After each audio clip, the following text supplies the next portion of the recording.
I don't want our kids playing catch up. I want our kids playing in the lead, right? I want them to talk about how they preserved and protected and prevented the loss of their wealth instead of telling the story about how they blew the bag. There's a whole BET show called Blew the Bag. I hate that show. It all it does is it features black male immaturity. It has mostly men talking about how they had $1 million or a couple $1 million and they blew it. And we say, oh, yeah, and then they'll come back. Like there's a guy named Sebastian Telfar. Has anybody seen that? It's online right now. It's pretty big. Sebastian Telfar.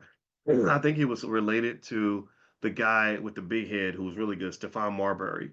I met Stefan Marbury one time in New York. I was on a radio show, and a very nice guy. Anyway, Sebastian was the next basketball phenom. He went to the NBA.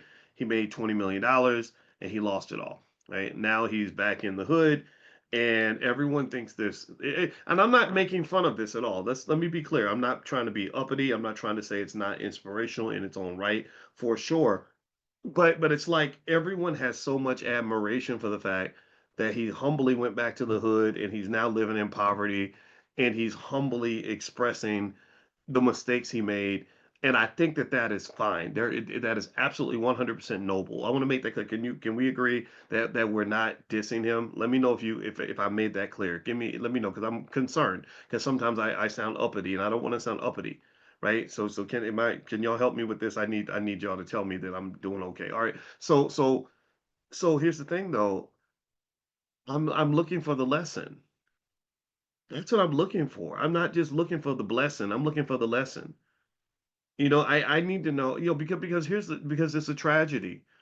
What you're watching is a tragedy. You're watching a financial holocaust in real life. You're watching the fact that this man is openly and very humbly and very admirably expressing how he threw away $100 million worth of generational wealth.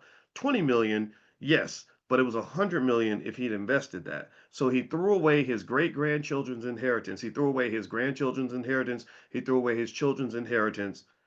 And why did that happen? Where did that come from? Y'all tell me, answer me in the chat. It came from bad culture. Let's just be honest. Since everybody won't use the N word, yes, you know what it is. It came from nigger culture. That's what they promote that stuff like crazy, and they want you to just get your money. And they say, "Here's your money. Now you always a nigga to us, but we want you to be a bigger nigga. We want you to be a seven-figure bigger nigga with your finger on the trigger. Like we want you. We want all of that, and that's what it is. That's what they love. So you get all this damn money. You get 20 million. Again, we spend our whole lives learning how racism keeps us from accomplishing anything. So somebody gets lucky enough to run across a big bag of money, and instead of saying, "Oh wow, this is our chance to have freedom," they say, no, let me just go out here and behave like a little child and throw it all away. So then I can go back to being a humble guy who threw away every piece of his generational wealth.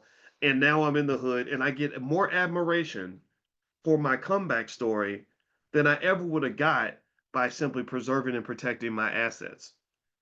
There's not as much dopamine in protecting what you have as there is in overcoming a terrible tragic situation that reignites the implicit trauma that exists within all of us. We get excited about it.